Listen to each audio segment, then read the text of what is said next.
20살이 징크스, 영원한 안전을 위한 속박. 캠은 저주받은 가문에서 태어났다. 전해지는 이야기로는 이 가문이 딸은 안전하지만 아들은 20살이 되는 해를 넘기지 못하고 요절한다고 했다. 캠의 어머니는 아들의 운명을 피하기 위해 캠에게 캠지라, 캠시라, 즉 별표, 영원히 안전하다 별표는 뜻의 여자 이름을 지어주었다. 캠은 19번째 생일날 밤까지도 그 이름의 부적이 자신을 지켜줄 것이라 믿었다. 1. 19살이 악몽. 19살이 악몽. 인적이 드문 주택가. 늦은 밤 작은 방 안. 18살이 고등학교 3학년. 캠의 야윈 몸이 낡은 컴퓨터 화면 앞에 기대어 있었다. 대학 합격 결과를 확인하려는 그의 얼굴에는 긴장과 기대가 뒤섞여 있었다. 왼쪽 탁상시계는 정확히 자정 12시를 가리켰고 오른쪽에 작은 케이크 위 촛불 몇 개가 어둠 속 유일한 빛을 비추고 있었다. 초침 소리가 캠의 머릿속을 울려 압박감을 가중시켰다. 마침내 화면에 합격 결과가 떴다. 캠은 그토록 바라던 대학과 학과에 합격했다. 기쁨에 찬 캠은 두 손을 모아 대학 생활의 순조로움을 기도한 후 숨을 불어 촛불을 껐다. 바로 그 순간 그의 19번째 생일이 시작되었다. 컴퓨터 화면에 희미한 빛만 남은 방에서 캠은 행복에 젖어 대학 캠퍼스 사진들을 보며 케이크를 먹었다. 그러다 시계를 보고 깜짝 놀랐다. 벌써 새벽 2시였다. 내일은 절에 가서 주지 스님께 합격 소식을 전해야 했다. 캠은 서둘러 남은 케이크를 해치우고 컴퓨터를 끈 후 이를 닫고 잠자리에 들었다. 깊은 잠 속에서 캠은 생전 처음 보는 꿈을 꾸었다. 마치 낡은 영화 필름처럼 꿈속의 배경은 노예제도가 존재했던 시절의 고풍스러운 태국 전통 가옥이었다. 캠은 한 소녀가 하인들의 추격을 피해 집 안을 뛰어다니는 모습을 보았다. 소녀는 장난기 가득했고 매우 즐거워 보였다. 장면이 바뀌었다. 이번에는 자동차가 보급되던 1980년대의 분위기가 느껴지는 계란 껍데기색 나뭇집이었다. 캠은 그 집 앞에 서서 무례하게도 창문 안을 들여다보았다. 한 남녀가 웃으며 저녁 식사를 하고 있었다. 행복한 연인이었다. 캠은 그 광경을 보는 순간 심장이 쥐어짜는 듯한 고통에 가슴을 움켜쥐었다. 무엇을 보고 있느냐? 갑자기 등 뒤에서 차갑고 근엄한 목소리가 울렸다. 캠의 심장이 멎는 듯했고 몸이 돌처럼 굳었다. 누군가의 차가운 숨결이 바로 귓가에 닿았지만 몸은 돌아보라는 명령을 거부했다. 주변에 따뜻했던 공기는 순식간에 살을 내는 듯한 냉기로 변했고 그의 등골이 오싹 섰다. 눈앞의 계란 껍데기색 집은 황폐하고 쓸쓸한 폐가로 변해 있었다. 캠은 이를 악물고 자신을 깨우려 했다. 미쳤어. 깨어나. 캠, 제발 깨어나. 당신은 나와 함께 있을 것이다. 안 그런가? 차가운 숨결이 다시 귓가에 다가왔고 공포의 캠의 몸이 미세하게 떨렸다. 우리는 함께 있을 것이다. 오직 우리 둘만. 동의하느냐? 캠은 이 불쾌한 감각에서 벗어나기 위해 동의하고 싶었지만 문득 귓가에 또 다른 목소리가 속삭였다. 캠, 이제 일어날 시간이다. 아들아. 캠은 화들짝 놀라 침대에서 벌떡 일어났다. 방 안을 둘러보며 주위에 다른 사람이 없는지 확인했다. 시선을 돌리자 침대 옆 바닥에 무언가가 떨어져 있었다. 호랑이 얼굴 모양의 부적 목걸이였다. 기억할 수 없는 어린 시절부터 캠의 목을 지키던 호신부였다. 언제 떨어졌지? 어머니는 이 목걸이가 눈에 보이지 않는 위험으로부터 보호해주는 성물이라며 항상 몸에 지니라고 강조하셨다. 돌아가시기 전 마지막 순간에도 절대 이것을 풀지 말라고 거듭 당부하셨다. 캠은 남자아이가 20살에 죽는다는 가문이 저주를 알고 있었다. 어머니가 그에게 별표 캠지라 영원히 안전 별표라는 여자 이름을 지어준 것도 저주를 막기 위함이었다. 캠은 목걸이의 투박한 디자인을 좋아하지는 않았지만 어머니의 당부를 거역한 적이 없었다. 3년 전 어머니가 돌아가신 후에도 그는 그것을 어머니와의 추억으로 여기며 계속 착용했다. 지난 18년 동안 캠은 평온하게 살았다. 서툰 아이들이 흔히 겪는 사소한 사고 몇 번 외에는 심각한 일은 없었다. 모든 것이 정상이었다. 어젯밤 꿈을 꾸기 전까지는 태어난 이래 처음 꾼 꿈이었다. 기이하고 섬뜩하여 말로 표현할 수 없는 꿈이었다. 캠은 온몸에 남아있는 생생한 공포의 감각을 억누르며 자신을 진정시켰다. 정신을 차린 후 부적을 주워 다시 목에 걸었다. 그리고 일어나 씻고 옷을 갈아입었다. 이제 절에 가서 아버지이자 주지 스님께 기쁜 소식을 전할 차례였다. 2. 저주받은 그림자, 저주받은 그림자. 캠은 버스를 타고 주지 스님인 별표 프라핀토, 테라핀토, 별표 가 계신 지역 사찰로 향했다.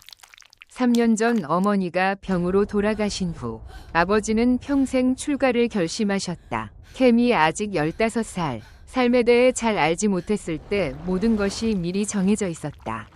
캠에게 호신부를 주었던 스님이 말했다. 아버지는 캠의 수명을 늘리기 위해 가문이 업보를 갚고자 평생 출가라는 공덕을 쌓아야 한다고. 그것이 아버지가 출가를 결정한 이유였다. 캠은 당시 울면서 반대했던 것을 생생히 기억했다. 한 명이 가족을 잃는 것만으로도 충분했다. 출가든 죽음이든 아버지를 또 잃고 싶지 않았다. 하지만 그는 아버지와 친척들의 결정을 막을 수 없었다.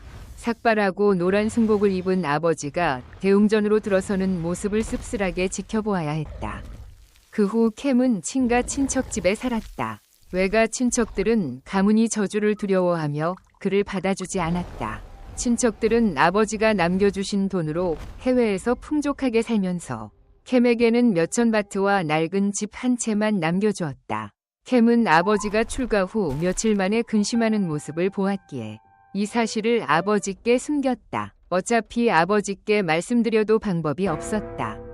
캠은 그 집에서 홀로 살았다. 다행히 이웃들이 가끔 음식을 가져다 주었고 절에 갈 때마다 주지 스님도 음식을 챙겨주었다. 캠은 공부를 잘했기에 고등학교 1학년부터 3학년까지 장학금을 받았다. 덕분에 학창시절은 크게 어렵지 않았다. 그리고 이번 대학 입시에서도 장학금을 받으며 합격했다. 주지 스님, 절 올립니다. 캠은 주지 스님의 방에 들어서자마자 3번 절을 올리고 스님을 올려다보며 환하게 미소 지었다. 스님 역시 온화한 눈빛으로 답했다. 합격했구나, 캠. 캠은 한 손으로 얼굴을 극적이며 합장했다. 스님, 어떻게 아셨어요? 놀래켜드리려고 했는데. 핀토 스님은 자애롭게 미소 지었다. 어제 새로 온 동자승 2명이 대학 학기가 시작된다고 말해주더구나. 아, 네. 저 방콕에 있는 대학 미술학과에 합격했어요. 캠은 낮은 목소리로 속삭이듯 말했고 두 손을 모은 채 스님의 눈치를 살폈다. 방콕까지 간다고? 스님은 침착한 외모와 달리 걱정스러운 눈빛을 보였다. 캠은 스님이 저주 때문만이 아니라 혼자서 외지 생활을 하는 아들 걱정에 근심하고 있음을 알았다. 캠은 화가가 되는 것이 꿈이었다.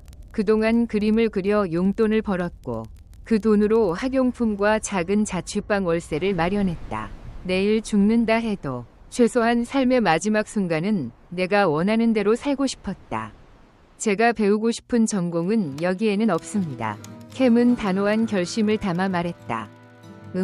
내 결심이 그러하다면. 핀토 스님은 오랜 세월 수행하며 생로병사의 진리를 깨달았다. 그는 아버지로서 할 수 있는 모든 것을 했다. 나머지는 운명에 달렸다. 열심히 공부하거라. 무슨 일이 있어도 정신을 차리고 조심해야 한다. 경솔하게 굴지 마라. 캠은 아버지의 축복에 활짝 웃으며 고개를 끄덕였다. 네, 주지 스님. 두 사람은 잠시 이야기를 더 나눈 후 캠은 남은 준비를 위해 밖으로 나왔다. 캠의 뒷모습이 멀어지는 것을 보며 핀토 스님은 가부좌를 튼 채 조용히 그를 응시했다. 스님의 명상하는 눈에는 캠의 모습 외에 희미한 그림자들이 어른거렸다. 하나가 아니라 여러 개의 그림자가 허공으로 사라지고 있었다. 3. 그림자의 속삭임, 그림자의 속삭임. 새 학기가 시작되자 캠은 극도로 저렴한 월세의 작은 아파트로 이사했다. 학교에서 멀었지만 캠은 걷는 것을 좋아했기에 별 문제가 되지 않았다. 그저 조금 일찍 일어나면 될 뿐이었다. 캠에게는 친구가 없었다. 가문이 저주가 고향 마을에 너무나 잘 알려져 있었기 때문이다. 아무도 캠과 가까이 지내려 하지 않았다. 그들이 불행을 겪을까 두려워했기 때문이다. 캠은 그들의 마음을 이해했다. 자신이라도 똑같이 했을 것이다. 하지만 그는 괴롭힘을 당하거나 따돌림을 당하지는 않았다. 단지 별표, 친구 별표라 부를 만한 관계가 없었을 뿐이었다. 캠이 방콕으로 유학을 온 이유 중 하나는 새로운 친구를 사귀고 싶어서였다. 짐 정리를 마친 캠은 저녁거리를 사러 아래층으로 내려갔다. 월세가 싼 만큼 시장과도 가까웠다. 아, 팟타이 냄새 좋다. 캠은 팟타이 노점 앞에 멈춰 서서 주문했다. 아주머니, 팟타이 하나 주세요. 하나만요?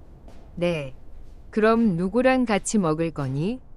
쨍그랑 볶음 주걱이 바닥에 떨어졌다. 팟타이 아주머니의 얼굴은 순식간에 새하얗게 변하더니 이내 어색하게 웃었다. 아이고, 미안하다. 내가 눈이 침침해서 잘못 봤구나. 여기 40바트. 캠은 어리둥절한 채 음식을 받고 계산했다. 길을 건너려는데 캠이 실수로 신발끈을 밟아 넘어질 뻔했고 급히 뒤로 물러났다. 그는 끈을 묶기 위해 허리를 숙이려 했다. 쾅! 찌익! 그가 허리를 숙이기도 전에 바로 옆에서 오토바이 한 대가 미친 듯이 질주하더니 승객을 태우기 위해 멈춰 서 있던 버스 뒤를 그대로 들이받았다. 모든 것은 순식간에 일어났다. 캠이 신발끈을 묶으려 뒤로 물러서지 않았다면. 캠은 꿀꺽 침을 삼켰다. 머릿속에 가문이 저주가 떠올랐지만 그는 애써 고개를 저으며 공포를 몰아냈다. 단순한 우연일 뿐이야. 전에도 이상한 일은 없었어. 그러나 그는 무의식적으로 목에 건 부적을 꽉 쥐었다. 캠은 혼란스러운 현장을 피해 황급히 방으로 뛰어 올라갔다. 다음 날 어젯밤 사건은 뉴스에 보도되었다. 캠은 복도 휴게실 TV에서 사고 장면을 다시 보았다. 어젯밤 오토바이 사고로 운전자가 현장에서 사망했습니다. 피해자는 친구들과 파티 후 귀가 중이던 대학생으로 캠은 쥐고 있던 물병을 꽉 쥐었다. 현장에서 즉사 그가 신발끈 때문에 잠시 멈추지 않았다면 오늘 죽은 사람은 한 명이 아니었을 것이다. 캠은 가문이 저주를 떠올렸다. 단순한 우연이라고 애써 부정했지만 공포는 쉬이 가시지 않았다. 개강까지는 일주일밖에 남지 않았다. 그 사건 이후 캠은 평범한 삶을 살기 위해 노력했다. 하지만 생사의 순간이 너무나 생생하게 남아있어 그는 이제 극도의 조심성을 갖게 되었다. 소름 끼치는 이웃, 소름 끼치는 이웃. 됐다. 캠은 새 아파트를 정리하며 말했다. 그는 중고 물품 몇 가지를 사서 방을 아늑하게 꾸몄다. 이마에 땀을 닦고 벽시계를 보니 밤 10시가 다 되어 있었다. 이제 공부할 시간이었다. 캠은 쓰레기를 검은 봉투에 담아 버리러 아래층으로 내려갔다. 쓰레기통은 아파트 옆에 어둡고 한적한 골목에 있었다. 가로등 불빛이 희미하게 깜빡이는 그곳은 마치 공포 영화 속 한 장면 같았다. 캠은 자신도 모르게 좌우를 살피고 쓰레기통에 봉투를 던져 넣었다. 돌아서려던 그의 시선이 멈췄다. 분명 그가 왔을 때는 아무도 없었는데 남자인지 여자인지 알 수 없는 흰 셔츠 차림의 아이 하나가 쓰레기통 옆에 쪼그리고 앉아 고개를 숙이고 있었다. 캠의 온몸에 닭살이 돋았다. 누가 한밤중에 이 어두운 골목 쓰레기통 옆에 웅크리고 있는가? 캠은 급히 시선을 돌리고 빠른 걸음으로 거의 뛰다시피 골목을 벗어났다. 저건 귀신인가? 19년 평생 캠이 눈으로 귀신을 직접 본 것은 처음이었다. 캠이 시야에서 완전히 사라지자 아이 귀신은 천천히 고개를 들었다. 입가에는 기괴한 미소가 번졌고 그 야윈 몸이 흔들리며 젊은 청년의 뒤를 따라 나섰다. 그날 이후 캠은 이상한 일을 계속 겪었다. 첫째, 일주일 만에 캠은 3번이 사고를 연달아 겪었다. 예전에는 없던 일이었다. 한 번은 아무것도 없는 계단에서 발을 헛디뎌 20계단 아래로 굴러떨어질 뻔했다. 난간을 잡지 못했더라면 끔찍한 결과가 났을 것이다. 둘째, 캠은 귀신을 더 자주 보기 시작했다. 지금처럼 캠은 깊이 숨을 들이쉬고 옆방 문 앞에 고개를 숙이고 서 있는 흰색 정장 차림의 여자의 희미한 그림자를 못 본 척했다. 그녀는 사흘째 그 자리에 서 있었다. 옆방은 한 남자가 어린 아들과 단둘이 사는 곳이었다. 캠은 처음 귀신을 보았을 때 그녀에게 도움이 필요하냐고 묻고 싶었다. 왜 문 앞에 서서 들어가지 않느냐고. 하지만 그녀에게 발이 없다는 것을 깨닫자마자 심장이 멎는 듯했다. 캠은 서둘러 방으로 뛰어들었다. 캠은 그녀가 그 남자의 아내일 것이며 무언가 미련 때문에 성불하지 못했다고 생각했다. 내 아들을 해치지 마. 나지막하고 끊어질 듯한 그러나 뼈를 뚫을 듯 차가운 목소리가 캠의 등 뒤로 파고들었다. 캠은 떨리는 손으로 문에 열쇠를 꽂아 잠근 후에야 안도의 한숨을 내쉬었다. 다리가 풀려 바닥에 주저앉았고 눈가가 따끔거렸다. 나를 해치지 말라고? 그 아이에게 무슨 일이 생긴 거지? 그날 밤 캠은 잠을 이룰 수 없었다. 마음의 절반은 별표 더 이상 엮이지 말자 별표 고 외쳤다. 자신도 이미 너무 많은 문제에 얽혀 있었기 때문이다. 그러나 나머지 절반은 별표 혹시 그 아이에게 정말 위험한 일이 생겼다면 어쩌지? 별표라는 불안감에 휩싸였다. 다음 날 아침 8시 아버지가 출근한 후 캠은 조용히 옆방 문 앞에 섰다. 한참을 망설인 끝에 그는 문을 살짝 두드렸다. 여자 귀신은 여전히 그곳에 서서 캠의 어깨에 닿을 듯 가까이 있었다. 문이 살짝 열렸지만 체인에 잠겨 6에서 7세 정도 되어 보이는 소년의 얼굴만 간신히 보였다. 안녕, 나는 캠이라고 해. 옆방에 새로 이사 왔어. 캠은 아이와 눈높이를 맞추기 위해 몸을 숙였다. 아이는 말없이 고개만 끄덕였다. 문틈으로 안을 보니 맥주병들이 굴러다니고 방은 담배 연기로 가득 차 있었다. 여기서 무슨 일이 일어나고 있는 거지? 밥 먹었니? 캠이 물었다. 아이는 고개를 저었다. 캠의 눈이 경련했다. 아버지가 일하러 나가면서 아이 밥도 안 챙겨주는 건가? 바로 그때 차가운 기운이 캠의 등골을 타고 올라와 온몸을 감쌌다. 나와 같이 밥 먹을래? 형이 사줄게. 다 먹고 데려다 줄게. 아이는 고개를 세게 저으며 단호하게 거절했다. 캠은 아이의 창백한 발목에 작은 멍 자국이 남은 쇠사슬 자국이 감겨 있는 것을 보았다. 캠은 미소를 지으며 부드럽게 말했다. 잠깐만 기다려. 그리고 아래층으로 내려가 죽과 물, 과자 몇 봉지를 사서 아이에게 건넸다. 아이는 망설였지만 결국 굶주림을 이기지 못하고 떨리는 손으로 그것들을 받아들었다. 아버지에게 형이 밥 사줬다고 말하지 않을 거지? 아이의 눈빛에는 간절한 희망이 담겨 있었다. 캠은 고개를 끄덕이며 안심시켰다. 응, 비밀로 할게. 그날 저녁 캠의 신고를 받고 경찰이 옆방을 급습했다. 경찰은 술에 취해 아들을 폭행하던 남자를 현장에서 체포했다. 남자는 아이가 죽은 여자친구의 아들이라며 빚더미에 앉아 유일한 안식처를 잃은 분노를 아이에게 풀었다고 진술했다. 캠은 남자가 어떤 처벌을 받았는지 알지 못했지만 아이는 외가 친척에게 보내졌다. 부디 너는 평화로운 삶을 살기를 바란다. 그날 밤 캠이 잠이 들려 할 때 귓가에 희미한 속삭임이 들렸다. 졸음에 눈을 뜨지 못했지만 그 소리만큼은 똑똑히 들렸다. 고마워요. 조심하세요. 오, 죽음이 부르는 자장가, 사신이 부르는 자장가.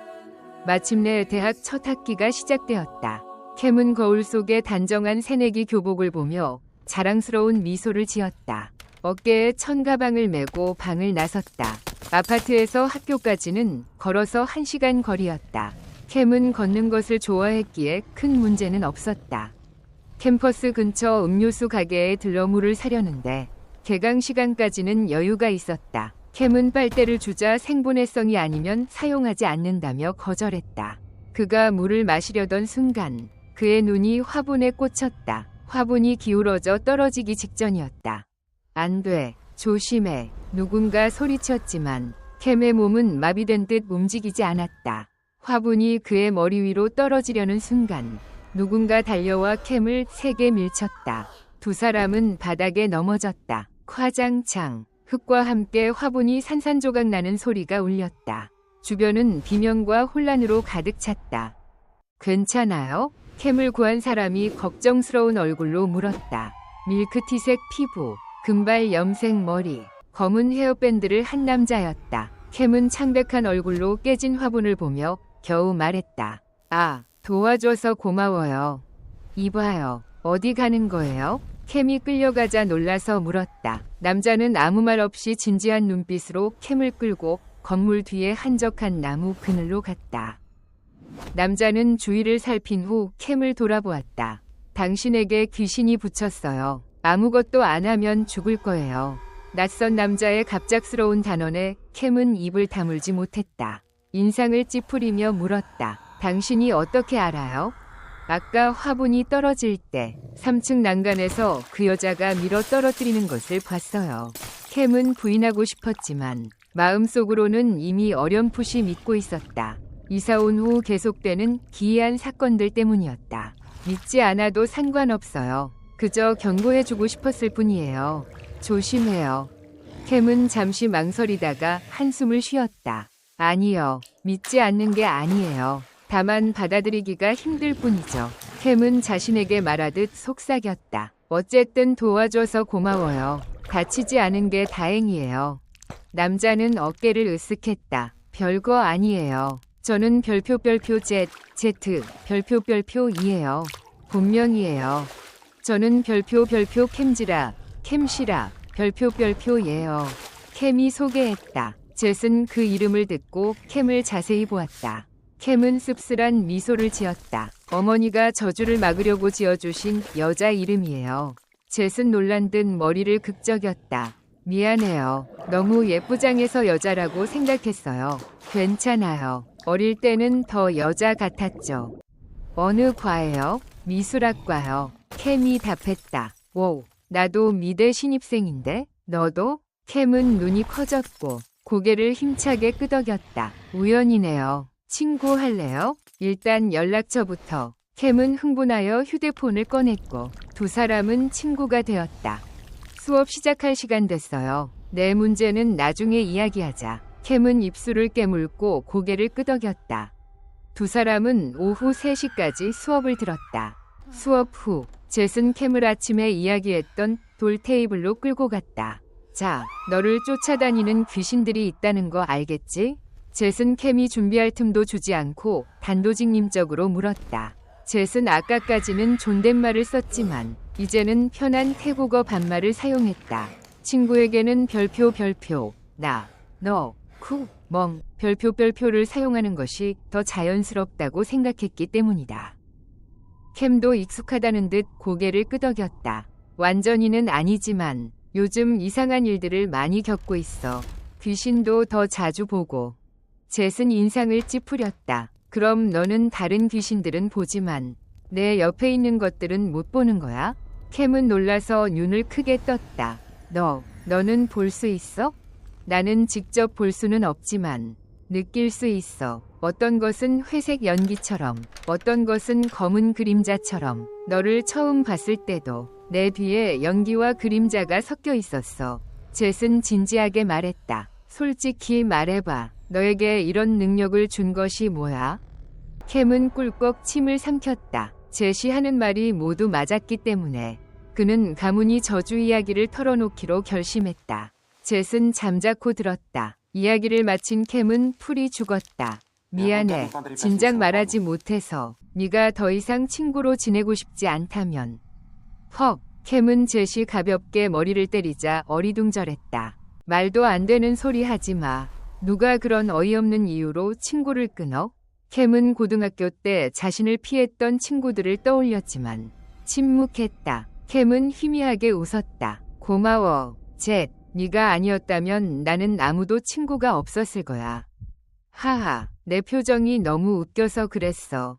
캠은 얼굴을 찡그렸다. 계속하자. 네가 횡설수설하는 바람에 내가 주제를 벗어났잖아. 어쨌든 너에게 많은 귀신이 붙어 있어. 캠은 다시 등골이 오싹해지는 것을 느꼈다. 지금도 있어? 젯은 주위를 둘러보았다. 응. 하지만 거리를 두고 있어. 아무래도 너를 보호하는 강력한 무언가가 있는 것 같아. 캠은 셔츠 단추를 풀고 넥타이를 느슨하게 했다. 그리고 목에 걸고 있던 붉은 실을 젯에게 보여주었다. 어머니가 어릴 때부터 이걸 주셨어. 젯은 흥미롭다는 듯 고개를 기울였지만 손을 대지는 않았다. 좋은 물건이네. 하지만 힘이 약해지고 있어. 뭐? 네가 어떻게 알아? 캠은 더욱 긴장했다. 젯은 그냥 느껴진다 고 말했다. 이런 일은 많이 겪어봤어. 힘이 약해지고 있다는 것이 네가 최근 이상한 일을 겪는 이유일 거야. 그럼 이제 어떻게 해야 할까? 캠은 다급하게 물었다. 침착해. 긴장하지 마. 내 본명, 생일, 그리고 네가 평소에 쓰는 물건 하나를 줘. 아무거나. 속옷만 아니면 돼? 캠은 얼굴을 붉혔지만 젯의 진지한 표정에 그가 농담하는 것이 아님을 알았다. 캠은 수첩에 자신의 정보와 함께 어머니가 만들어주신 흰 손수건을 건넸다. 좋아. 젯은 손수건을 받으며 단호하게 말했다. 앞으로는 이런 물건을 아무에게나 쉽게 주지 마. 캠은 인상을 찌푸렸다. 네가 달라고 했잖아. 너를 해치는데 사용할 수도 있잖아. 내가 나쁜 사람일 수도 있어. 내가 널 믿는다고 해도 다른 사람은 절대 믿지 마. 혹시라도 네가 저주에 걸릴까 봐 걱정돼서 말해주는 거야. 캠의 얼굴이 창백해졌다. 그는 고개를 끄덕였다. 좋아. 주말에 고향에 갈 거야. 스승님께 내 상태를 봐달라고 부탁해볼게. 스님께서 도와주실 수도 있어. 걱정 마. 고마워, 젯. 네가 죽으면 나랑 놀아줄 친구가 없잖아. 캠은 분노에 찬 얼굴로 무언가를 던지고 싶었다. 너 정말 짜증나게 해. 하하, 욕까지 하네? 젯이 짓궂게 웃었다. 정말 문제야. 특히 내가 스트레스 받을 때 말이야. 알았어. 미안해. 자, 내가 팟타이 살게. 학교 앞 팟타이 맛있대. 캠은 마지못해 젯을 따라갔다. 그의 마음은 불편함과 혼란스러움으로 가득 찼지만 묘하게도 젯과 친구가 된 것이 기뻤다. 하루도 채 안 되었지만 오랫동안 알고 지낸 것처럼 편안했다. 캠은 이제 자신이 정말로 귀신에게 쫓기고 있다고 확신했다. 젯이 자신 옆에 있으면 귀신들이 감히 접근하지 못한다고 말했기 때문이다. 그래서 캠은 젯에게 딱 달라붙어 다녔고 젯은 캠이 기숙사에 돌아갈 때만 떨어져 있었다. 그 기간 동안 심각한 일은 일어나지 않았다. 하지만 사소한 현상들은 계속되었다. 때때로 캠은 시야 구석으로 무언가가 스쳐 지나가는 것을 보거나 이상한 노크 소리, 원인 모를 물건이 떨어지는 소리를 들었다. 하지만 그 모든 것은 사소한 일에 불과했고 위험하지 않았다. 6. 그림자의 역습. 그림자의 역습. 캠은 생각을 분산시키기 위해 영화를 보거나 책을 읽으며 바쁘게 지냈다. 그날 밤 11시, 책을 덮은 캠은 이젤 쪽으로 의자를 돌렸다. 내일 수업 시간에 가장 잘 그릴 수 있는 주제를 스케치해야 했다. 풍경, 인물, 동물, 사물 중 그는 인물, 특히 어머니의 얼굴을 그리는 것에 가장 자신 있었다. 그의 가늘고 긴 손가락이 투비 연필을 잡았고 종이에 직각으로 세워졌다. 캠은 눈을 가늘게 뜨고 거리를 잰 후 어머니의 얼굴 윤곽을 그리기 시작했다. 어머니의 얼굴은 수없이 그려왔기에 기억 속에 깊이 새겨져 있었다. 어머니와의 따뜻했던 기억들은 그에게 큰 힘이 되었다. 그는 사진 없이도 어머니의 온화한 미소를 재현할 수 있었다. 엄마가 보고 싶어요. 캠은 어머니의 자애로운 미소를 세밀하게 묘사하며 중얼거렸다. 하지만 갑자기 강렬한 졸음이 밀려왔다. 그는 연신 하품을 했다. 지금은 안 돼. 조금만 더 하면 돼. 캠은 눈을 크게 뜨려 했지만 눈꺼풀이 무거워졌다. 마침내 연필을 쥔 손이 떨어지면서 캠은 그대로 잠이 들었다. 쾅! 캠은 놀라 깨어났다. 시계를 보니 새벽 2시가 넘어 있었다. 캠은 자신을 탓하며 이젤을 치우려 했다. 젠장! 캠은 비명을 지르며 의자에서 벌떡 일어났고 뒤편 탁자에 세게 부딪힐 뻔했다. 원래는 어머니의 온화한 미소였어야 할 스케치 속 얼굴이 다른 여자의 얼굴로 변해 있었다. 텅 비고 검게 파인 눈구멍, 귀까지 찢어진 기괴한 미소를 짓는 여자의 얼굴이었다. 캠은 온몸이 떨려 바닥에 주저앉았다. 바로 그때 주머니 속 휴대폰이 울렸다. 캠은 상대방이 누군지 확인하지도 않고 전화를 받았다. 캠, 너 무슨 일이야? 젯, 살려줘. 무슨 일이야? 무슨 일이야? 제발 와줘. 캠, 나 지금 머리 말리고 있어. 무슨 일이야? 정신 차려. 젯은 순간 모든 것을 던지고 오토바이 열쇠를 잡고 밖으로 뛰쳐나갔다. 지금 갈게. 전화 끊지 마. 10분도 채 안 되어 젯이 캠의 아파트 앞에 도착했다. 오토바이를 세운 그는 곧장 캠의 방문을 두드렸다. 캠, 젯이야. 듣고 있어? 다급했던 그의 손은 문고리를 잡고 미친 듯이 돌렸다. 찰칵, 안에서 잠겨있던 문이 갑자기 열렸다. 젯은 주저하며 문을 밀고 들어섰다. 젠장, 캠. 그는 친구가 이젤 앞에서 기절해 있는 것을 보았다. 끔찍한 여자의 얼굴이 그려진 그림을 보고 젯은 등골에 소름이 돋았다. 그는 재빨리 그림을 이젤에서 떼어내 구겨 쥐었다. 젯은 캠을 여러 번 불렀지만 깨어나지 않아 그를 안고 나와 자신의 고급 아파트로 데려갔다. 캠은 고열로 앓았고 결국 학교에 가지 못했다. 젯은 혼자 등교하여 꼼꼼하게 필기를 했고 점심시간에 다시 돌아와 친구에게 밥을 먹이고 약을 먹인 후 오후 수업을 들으러 갔다. 오늘 밤 나 고향에 갈 거야. 너 여기서 쉬고 있어. 젯은 이마에 해열 패치를 붙인 캠을 바라보며 말했다. 언제 돌아와? 캠이 쉰 목소리로 물었다. 일요일에 돌아올게. 걱정 마. 내가 얘를 돌봐줄게. 달콤하지만 단호한 여자 목소리가 들렸다. 젯의 친누나 별표 별표이었다. 그녀는 젯보다 5살 많았고 가끔 동생과 함께 지냈다. 젯은 지방에 계신 부모님을 뵙기 위해 누나에게 캠을 부탁한 것이다. 물론 이 부탁의 대가로 젯은 누나에게 수백만 원짜리 명품 립스틱을 사주어야 했다. 고마워, 누나. 젯이 말했다. 대는 달콤하게 웃으며 답했다. 걱정 마. 내가 잘 돌볼게. 다음 날 아침, 젯은 비행기를 타고 우블라차타니로 향했다. 그는 자신이 존경하는 법사 파아한 페런 스님을 만나러 갔다. 스님은 마을 끝 숲속에 있는 크고 낡은 태국식 가옥에 살고 있었다. 파아한 스님은 폐마와 기이한 병을 치료하는 것으로 유명했고 이제는 사람들의 의뢰를 기다릴 뿐이었다. 손님들은 저주나 영혼의 괴롭힘 때문에 절망한 사람들이 대부분이었다. 스님은 2가지는 절대 하지 않았다. 남에게 해를 입히는 주술과 타인의 업보에 개입하는 것이었다. 30대 남자가 방구석에서 나와 낡은 돗자리 위에 앉았다. 그의 등 뒤에는 불단이 있었는데 다른 법사들과는 달리 불상 외에는 아무것도 놓여 있지 않았다. 젯은 아첨하는 미소를 지으며 합장했다. 하지만 그가 입을 열기도 전에 파아한 스님이 근엄한 목소리로 말했다. 젯, 너 또 뭘 데려왔느냐? 젯은 등골에 찬 기운을 느끼며 합장한 채 억지로 미소를 지었다. 그는 캠의 손수건을 꺼내 옆에 쟁반에 올려놓고 캠의 본명, 생일이 적힌 종이를 스승님 앞에 내밀었다. 스승님, 이 친구에게 무슨 일이 있는지 봐주십시오. 파아한 스님은 처음에는 귀찮다는 듯 젯을 쫓아내려 했지만 손수건에서 나는 은은한 향기에 주목했다.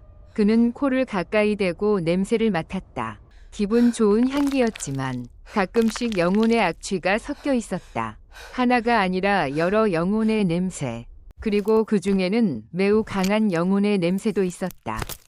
파아한 스님은 손수건을 내려놓고 캠의 이름과 생일이 적힌 종이를 집어들었다. 그는 수첩을 꺼내 펜으로 계산하기 시작했다. 몇 분 후 스님의 얼굴이 경고하는 듯한 표정으로 변했다.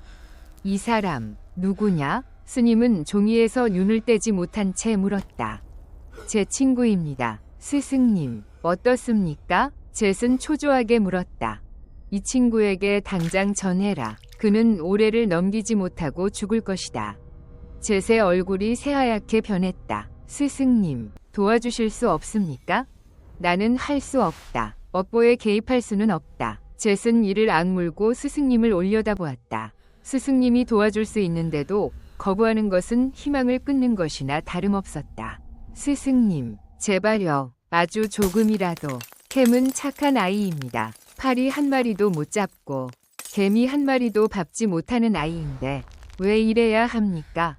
제시 말을 마치기도 전에 스님은 손을 들어 그를 제지했다. 젯, 사람마다 업보가 다르다. 네가 현세에서 아무리 착해도 전생은 다를 수 있다. 그리고 너도 조심해라. 내 기운이 강하다고 해서 아무 일도 없을 거라 생각하지 마라.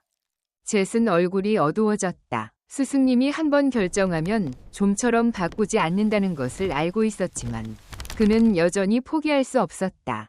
스승님, 캠은 정말 불쌍합니다. 어머니는 일찍 돌아가시고 아버지는 출가하셨으며 친척들은 돈만 챙기고 버렸습니다. 고등학교 때는 저주 때문에 아무도 친구가 되어주지 않았습니다. 저만이 유일한 친구입니다. 젯이 중얼거리는 동안 그는 스승님이 천조각 위에 호신물을 놓아 그의 앞에 던지는 것을 보지 못했다. 이것만 도와줄 수 있다. 가져가거라. 파아한 스님의 부적은 보통 5, 6천 바트였고 그 효험은 이미 입증된 것이었다. 젯 자신도 이 부적으로 귀신이 방에 들어오지 못하게 막았었다. 캠을 불쌍히 여겨서든 아니면 귀찮음을 피하기 위해서든 젯은 기뻐서 스승님을 껴안을 뻔했다. 스승님 집의 영혼들이 그의 목을 부러뜨릴까 봐 참았지만 감사합니다. 스승님, 정말 감사합니다.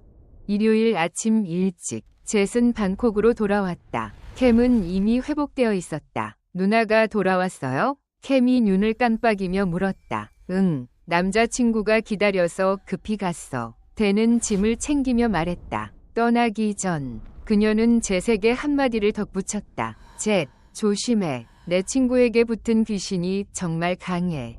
밤새 발코니 밖에 서성거렸어. 그녀는 공포에 질린 표정으로 방을 나섰다. 얼마 후 캠이 욕실에서 나왔다. 누나 가셨어요? 캠이 물었다. 응, 남자친구가 기다려서 급히 갔어. 캠은 살짝 실망했다. 젯이 다시는 누나의 말을 반복하지 않기로 결정한 것이 다행이었다. 괜찮아. 내일 또 오실 거야. 고맙다고 하는 건 그때 해도 늦지 않아. 젯은 캠의 머리를 부드럽게 쓰다듬으며 누나의 말을 되풀이하지 않았다. 괜찮아. 내일 또 오실 거야. 그때 해도 늦지 않아. 캠은 고개를 끄덕였다. 젯은 그를 소파에 앉히고 손수건을 돌려주었다. 이제 그 위에는 부적처럼 보이는 하얀 글씨가 쓰여 있었다. 고맙네. 오, 부적까지 새겨졌네. 캠이 놀라자 젯은 고개를 끄덕였다. 간직해. 스승님의 부적은 악령을 쫓아낼 수 있지만 효력 범위가 제한적일 거야. 캠은 재빨리 그것을 셔츠 주머니에 넣었고 마음속에 평화가 찾아오는 것을 느꼈다. 그래서 스승님은 내 상황에 대해 뭐라고 하셨어? 캠은 기대에 찬 눈빛으로 올려다보았다. 이틀 동안 캠은 젯의 누나가 없었더라면 미치거나 충격으로 쓰러졌을지도 모른다. 그는 젯의 스승님이 자신을 도와줄 것이라는 희망을 간절히 바랐다. 미안해. 최선을 다했지만 스승님은 업보에 얽힌 일이라고 하셨어. 업보? 평범한 귀신보다 더 무서운 거잖아. 캠은 입술을 깨물었고 그의 정신은 무너져 내렸다. 상관없어. 이해해. 젯은 친구의 실망한 모습을 보고 결심했다. 걱정 마. 네가 쉽게 죽게 두지 않을 거야. 다른 방법을 찾을게. 캠의 눈에 다시 희망의 불빛이 타올랐다. 다른 방법이라니? 젯은 어깨를 으쓱했다. 여전히 옛날 방식이지. 다만 이번에는 너를 데리고 갈 거야. 스승님이 내 얼굴을 보면 마음이 약해지실지 누가 알겠어. 캠은 멍하니 입을 벌렸다. 친구의 논리를 따라잡지 못했다. 한 번만 더 스승님을 찾아가자. 8. 금기를 넘어서 고요한 밤 핀토 스님의 작은 방 안. 스님은 가부좌를 튼 채 명상에 잠겨 있었다. 꿈속에서 흰 태국 전통 복장을 입은 한 여인이 절 계단에서 합장하고 있었다. 오랜만입니다. 스님, 프라 핀토가 말했다. 여인은 3번 절을 올리고 고개를 들었다. 한때 생기 넘치던 그녀의 눈은 이제 피로와 슬픔으로 가득 차 있었다. 별표 그녀는 캠의 어머니 카이 KHAI 별표였다. 그녀는 이미 7년 전에 세상을 떠났지만 아들 걱정에 성불하지 못하고 종종 꿈에 나타났다. 이번에는 무슨 일로 오셨습니까? 프라핀토가 물었다. 스님, 캠이 그곳으로 돌아가지 않게 해주십시오. 카이가 말했다. 왜냐하면 카이는 캠에게 닥친 일들을 차분히 이야기했다. 제세 스승님이 준 부적의 효력이 약해지고 있고 캠의 운기는 점점 쇠약해져 사고를 계속 겪고 있다고 했다. 캠이 젯이라는 친구를 만나 보호를 받고 있지만 이번 방학에 캠이 젯을 떠나면 그들이 캠을 빼앗아 갈까 두렵습니다. 그녀의 눈에서 눈물이 흘러내렸다. 그녀는 땅에 엎드려 간청했다. 스님, 부디 우리 아들을 한 번만 더 구해주세요. 간청이 끝나자 꿈속의 장면은 서서히 사라졌다. 프라핀토는 꿈에서 깨어났다. 젯이 준 부적 덕분에 캠의 생활은 다시 평온해졌다. 큰 사고도 끔찍한 꿈도 사라졌다. 귀신을 보는 능력은 여전했지만 그들이 더 이상 캠에게 적대적이지 않았고 부적 덕분에 두려움도 줄었다. 하지만 캠은 그날 이후로 사람의 초상화를 그리지 않았다. 젯이 구겨버린 그 그림은 캠이 절에 가져가 공덕을 쌓으며 태워주었다. 파아한 스님의 말대로 이제는 기말고사 기간이었고 캠의 대학은 곧 방학을 맞을 것이다. 캠이 발코니에서 빨래를 널고 있을 때 휴대폰이 울렸다. 화면을 보지 않아도 젯이라는 것을 알았다. 무슨 일이야, 젯? 이번 방학에 너 무슨 계획 있어? 아버지께 문병이나 다녀오려고. 왜? 나랑 같이 봉사 캠프에 가자. 원래 우리 고향인 우블라차타니에서 하려 했는데 내가 스승님 계신 마을 근처로 장소를 옮기자고 했어. 너는 봉사 점수도 얻고 스승님도 뵐 수 있을 거야. 캠과 젯은 같은 학교 봉사 동아리 소속이었다.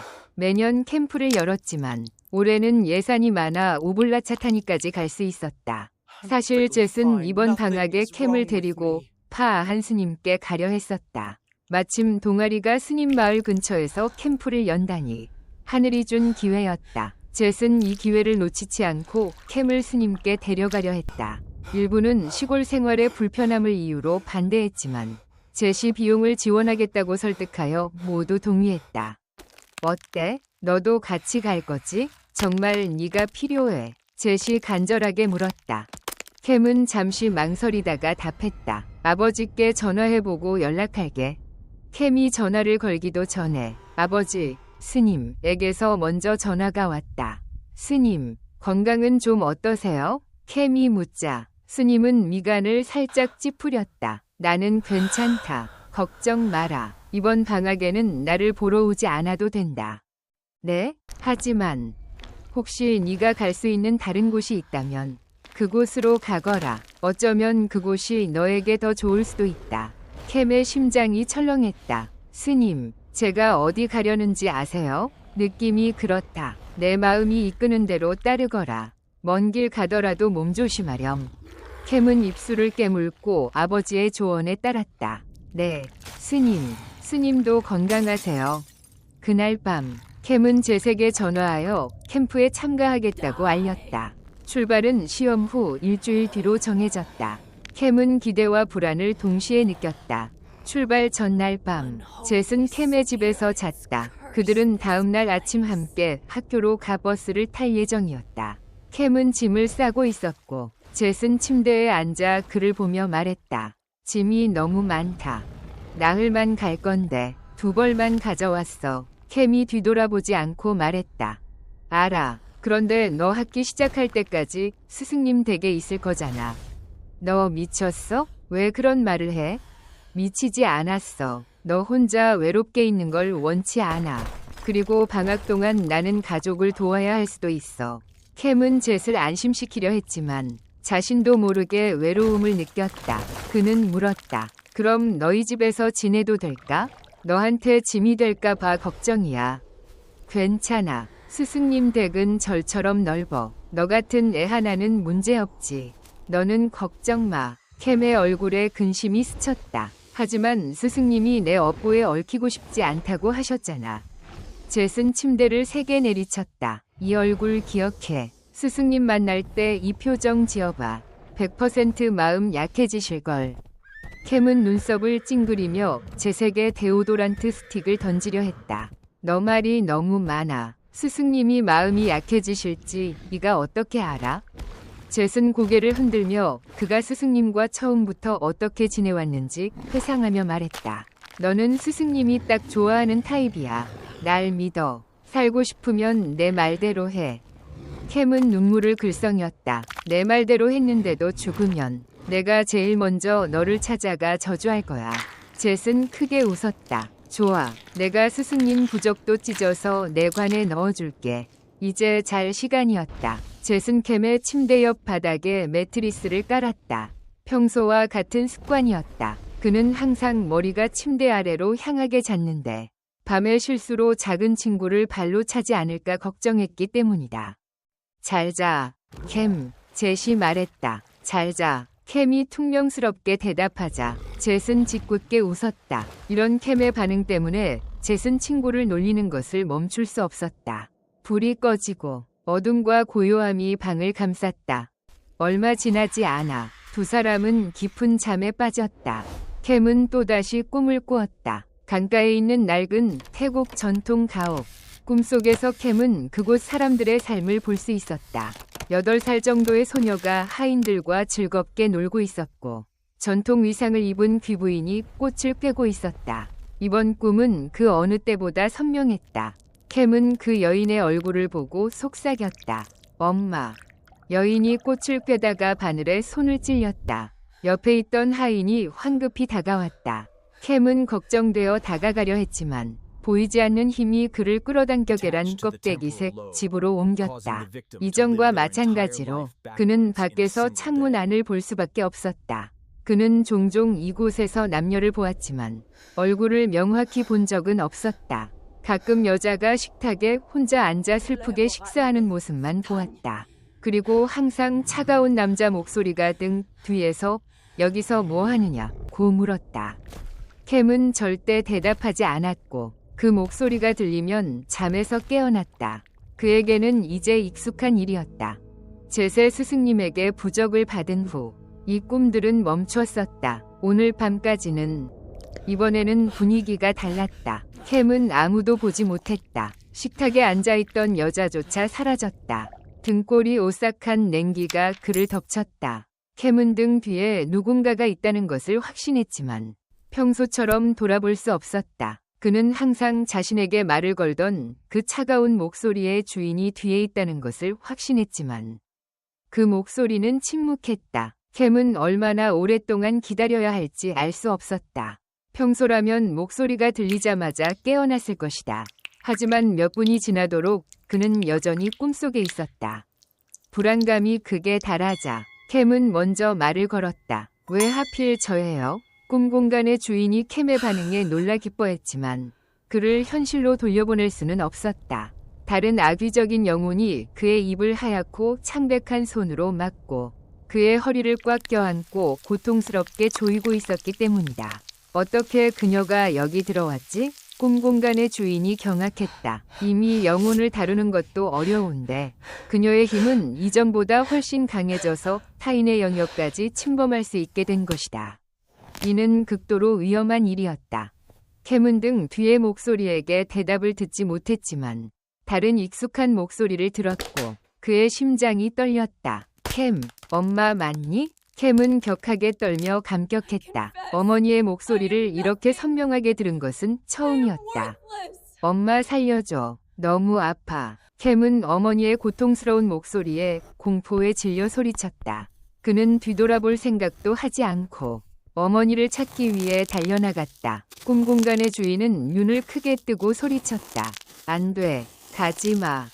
캠은 다시 첫 번째 낡은 태국 전통 가옥으로 돌아왔고 귓가에는 어머니의 비명소리가 계속 울렸다. 엄마, 어디 있어요? 캠은 울면서 집안을 뛰어다녔다. 집은 오랫동안 버려진 듯 황폐하고 쓸쓸했다. 그때 낯선 여자의 목소리가 들렸다. 느리고 차가우며 감정이 없는 목소리였지만 말 뒤에 숨겨진 비웃음을 캠은 느낄 수 있었다.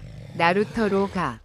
캠은 망설이지 않았다. 나루터의 위치를 알고 있었다. 그는 방을 뛰쳐나와 곧장 그곳으로 향했다. 밖은 폭우가 쏟아지고 바람이 세차게 불고 있었다. 캠은 난간에 필사적으로 매달려 있는 한 여자의 그림자를 보았다. 몸 절반은 얼음장 같은 강물 속에 잠겨 있었다. 캠, 살려줘, 살려줘. 어머니의 목소리가 가까이서 들렸다. 캠은 눈을 크게 뜨고 공포에 질려 어머니의 손이 난간에서 미끄러지는 것을 보았다. 어머니의 형상은 눈앞에서 사라졌다. 엄마. 캠은 심장이 찢어지는 듯했고 폭풍우 속에서 절규하며 어머니를 구하기 위해 강물로 뛰어들려 했다. 두 영혼의 경계, 두령운이 경계. 깊은 잠에 빠져있던 젯은 갑자기 귓가에 들린 여자의 비명소리에 놀라 깨어났다. 그는 황급히 만화 캐릭터 안대를 벗어던졌다. 그가 가장 먼저 본 것은 침대에 있었어야 할 작은 친구가 발코니 밖에서 무언가를 하려 한다는 것이었다. 캠이 발코니 난간 끝에 서 있었다. 캠, 너 뭐 하는 거야? 젯은 경악하여 소리쳤다. 캠은 난간 끝에 서 있었지만 뛰어내리기 직전에 등 뒤에서 느껴진 강한 힘에 의해 뒤로 잡아당겨졌다. 눈을 뜬 캠이 가장 먼저 본 것은 그의 가장 친한 친구의 익숙한 얼굴이었다. 캠, 너 지금 뭐 하는 거야? 젯이 공포에 질려 물었고 캠은 넋을 잃었다. 그는 주위를 둘러보았고 자신이 4층 발코니 난간 끝에 서 있었다는 것을 깨달았다. 내가 어떻게 여기까지 왔지? 캠은 이유를 깨닫고 놀랐다. 그의 다리가 풀려 쓰러지려 했지만 젯이 재빨리 그를 부축했다. 젯, 나 꿈을 꿨어. 캠은 방금 겪은 꿈을 떨리는 목소리로 이야기했다. 이야기를 들은 젯은 더욱 걱정하며 캠을 방으로 끌어들여 발코니 문을 잠가버렸다. 스승님의 부적이 효력을 잃어가고 있는 것 같아. 젯이 말했다. 화아한 스님의 단순한 부적은 보통 몇 년 동안 효력을 유지할 수 있지만 이 영혼은 비정상적으로 강했다. 젯은 캠이 여자의 목소리에 유혹당해 4층 발코니에서 뛰어내리려 했다는 사실을 확신했다. 아기를 품은 원혼, 그것도 스승님이 말씀하신 업보와 얽힌 원혼만이 이런 짓을 할 수 있었다. 캠의 얼굴은 창백했고 그는 비극이 일어났을지도 모른다는 생각에 울음을 터뜨렸다. 미안해, 젯. 내가 너까지. 젯은 한숨을 쉬며 두려움과 불안감을 느꼈다. 괜찮아. 나를 깨워줘서 고맙다고 해야지. 네가 깨어나지 못했다면. 캠은 끔찍한 생각에 울음을 터뜨렸다. 미안해, 젯. 네가 나를 깨우지 못했다면. 젯은 친구를 껴안고 눈물을 닦아주었다. 울지 마. 진정해. 우린 괜찮을 거야. 젯은 캠의 머리를 부드럽게 쓰다듬으며 일요일에 스승님께 가면 모든 것이 괜찮아질 거야 라고 말했다. 캠은 스승님이 자신을 도와줄 것이라는 희망을 붙잡았다. 캠, 나 무서워서 못 차겠어. 캠은 울음을 멈추고 속삭였다. 나도 그래. 젯은 벽시계를 보고 2시간만 버티면 해 뜰 거야. 영화나 보자 고 제안했다. 캠은 고개를 끄덕였다. 그의 마음이 진정되자 그는 다시 입을 열었다. 고마워. 나를 구해줘서. 젯은 캠의 머리를 헝클어뜨렸다. 됐어. 너무 신경 쓰지 마. 스승님께 가면 다 해결될 거야. 젯의 계획대로 스승님이 도와주지 않으면 캠을 데리고 가서 스승님의 마음을 약하게 만들 것이다. 캠은 희미하게 웃었고 두 사람은 잡담을 나누다가 지쳐 잠이 들었다. 그는 이제 안전하다고 믿었다. 그들의 모든 행동은 반대편 건물에 있는 별표 채닛 별표의 감시에서 벗어나지 않았다. 버스 정류장에 도착했을 때 젯과 캠은 수면 부족으로 지쳐 있었다. 그들은 관광버스에 탑승하기 전에 커피를 마셨다. 젯은 캠이 잠들까 봐 걱정되어 창가 자리에 앉혔다. 혹시 캠이 창밖으로 이상한 것을 볼까 봐. 하지만 두 사람 모두 피로를 이기지 못하고 곧 잠이 들었다. 기차역에서 깬 젯은 여기가 평소 길이 아님을 깨달았다. 그는 선배에게 물었다. 샘 누나, 우리 어디로 가요? 아, 젯. 동아리 회장이 늦어서 시간을 아끼려고 기사님과 상의했대. 이 길이 훨씬 빠르대. 젯은 인상을 찌푸렸다. 하지만 이 길은 위험해요. 젯은 이 길을 스승님과 함께 지나간 적이 있었다. 원혼들이 모이는 곳으로 유명했고 불가피한 경우에만 사용했다. 빨리 갈 수는 있지만 도착했을 때 모두 죽어 있으면 무슨 소용인가? 젯은 논쟁하는 대신 빵과 버터를 사서 캠이 깨어났을 때 먹을 수 있도록 준비했다. 그는 자신도 잠들지 않기 위해 커피를 마셨다. 버스가 숲길로 접어들자 분위기가 바뀌었다. 젯은 창밖에서 인간의 형상을 한 검은 그림자들이 나타나는 것을 보았다. 더 무서운 것은 그들의 숫자였다. 점점 더 많아졌고 버스를 쫓아 멈추지 않았다. 젯은 한 영혼이 창문에 달라붙어 자신을 노려보는 것을 보고 깜짝 놀랐다. 아직도 잠들어 있어? 잠시 후 더 많은 영혼들이 창가에 모여들었다. 젯은 즉시 마음속으로 주문을 외우며 자신을 진정시켰다. 이투카토, 아브라함, 부토, 남푸타. 그의 연불에 그림자들이 뒤로 물러나거나 숲으로 뛰어들었지만 새로운 그림자들이 계속 나타났다. 젯은 끊임없이 주문을 외웠다. 목에 걸린 부적이 힘을 발휘하는 듯했다. 버스가 숲길을 계속 가로질러 나아가자 거대한 검은 그림자 수십 개가 숲에서 걸어 나왔다. 젠장. 젯은 자신도 모르게 욕설을 내뱉었다. 눈이 커졌다. 그는 대낮에 이렇게 많은 영혼들을 본 적이 없었다.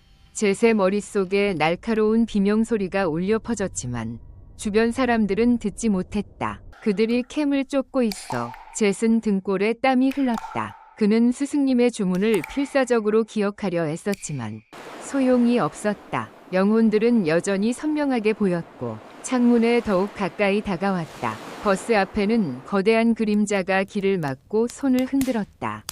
젯은 즉시 캠을 껴안고 눈을 감았다. 이 모든 행동은 차닛의 눈을 벗어나지 못했다. 차닛은 젯의 행동을 의심스러운 눈으로 지켜보았다. 기익. 버스가 급정거하며 심하게 흔들렸다. 젯은 비명소리와 급브레이크 소리에 잠에서 깬 캠을 안고 있었다. 캠은 몸이 흔들리는 것을 느꼈지만 젯이 무슨 일을 했는지 정확히 알지 못했다. 젯은 운전석으로 달려가 기절한 운전사를 보았다. 그의 눈은 뒤집혀 있었고 입에서는 침이 흘러나왔다. 영혼이 몸을 떠난 흔적이었다. 젯은 자신의 목에 걸고 있던 불상 목걸이를 운전사에게 걸어주었다. 그리고 한 손으로 핸들을 잡고 다른 손으로 주문을 외웠다. 사베 데바 핏소 아라 이오피. 앞에 검은 그림자는 경련을 일으키더니 바람에 휩쓸려 사라졌다. 부활한 운전사가 놀라 비명을 질렀고 젯은 핸들을 놓아 운전사에게 맡겼다. 캠은 젯이 돌아오자 그에게 물었다. 젯, 무슨 일이야? 도착하면 이야기해줄게. 젯은 캠에게 물병을 건넸다. 너 정말 좋은 친구야. 젯이 오랫동안 주문을 외워 목이 말랐다. 그는 물을 단숨에 들이켰다. 캠은 젯의 머리를 쓰다듬으며 말했다. 너 정말 멋지다. 젯. 젯은 씩 웃었다. 캠은 그에게 사소한 이야기를 속삭였고 잠시 후 캠은 다시 잠들었다. 이제 안전하다고 믿으면서. 하지만 그들의 모든 행동은 차닛의 감시를 받고 있었다. 오후 늦게 버스는 우볼라차타니의 마을에 도착했다. 마을 주민들과 촌장이 환영했다. 젯은 슬쩍 운전사에게 다가가 자신의 목걸이를 돌려달라고 부탁했다. 목걸이 여기 있다. 정말 고맙네. 젊은이. 자네가 아니었으면 큰일 날 뻔했어. 운전사는 젯에게 목걸이를 돌려주었다. 젯은 목걸이를 목에 걸었다. 그는 운전사에게 무슨 일이 있었는지 물었다. 자네 정말 놀랐겠지? 귀신을 봤다며? 운전사는 떨리는 목소리로 말했다. 나는 태국 전통 의상을 입은 여자 귀신을 봤네. 피부는 창백하고 머리카락은 길게 늘어져 있었지. 작고 검은 눈에 입술은 검붉었는데 소름 끼치게 웃고 있었어. 젯은 캠에게 말했던 것처럼 자신이 목걸이를 가지러 간다고 말하고는 캠에게 짐을 옮기는 것을 도우라고 했다. 캠은 짐을 옮겼고 젯은 운전사와의 대화에 집중했다. 젯은 캠에게 말했던 것처럼 스승님께 목걸이 문제를 상의하러 간다며 자리를 떴다.